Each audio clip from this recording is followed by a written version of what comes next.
ભુજ નગરપાલિકાના ટ્રેક્ટરમાં જે કચરો ઉપાડવામાં આવે છે, એ કચરો ટુ વ્હીલર ચાલકો પાસે ઉડીને પડે છે. અને અકસ્માત થાય એ જવાબદારી કોની?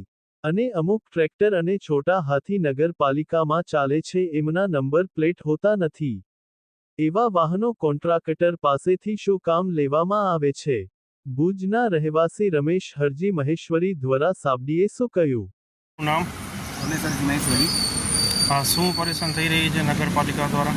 નગરપાલિકામાં એવો છે, જે ટ્રેક્ટર છે એ ઉપર કચરો ભરીને ટ્રેક્ટર જાય છે, ઉપર કોઈ પાલીઓ નથી રહેતો. ને હું આજે 2 દિવસ પહેલાં પણ બાઇકથી આવતો હતો ત્યારે કચરો ઉડે છે, મારી આંખોમાં પડી ગયો ને હું પડી ગયો, મારો હાથ પણ દુખાવો થાય છે ને હું રજૂઆત પણ કરી છે નગરપાલિકાના ટ્રેક્ટરવાળાઓને, તો પણ આ નથી કોઈ પાલીઓ બાંધતા, નથી કોઈ નંબર પ્લેટ રહેતી અથવા બધું કચરામાં બધું પાલીઓ બાંધે એવી અમારી માંગ છે. ને ટ્રેક્ટરોના અને આ લોકોના છોટા હાથીના ને અનેક નગરપાલિકાઓના જે ઠેકેદારોના વાહન છે એના વીમા, ટેક્સ, પાસિંગો બધા આ લોકોને ભરપાઈ કરવી પડે સરકારને, એ અમારી માંગ છે.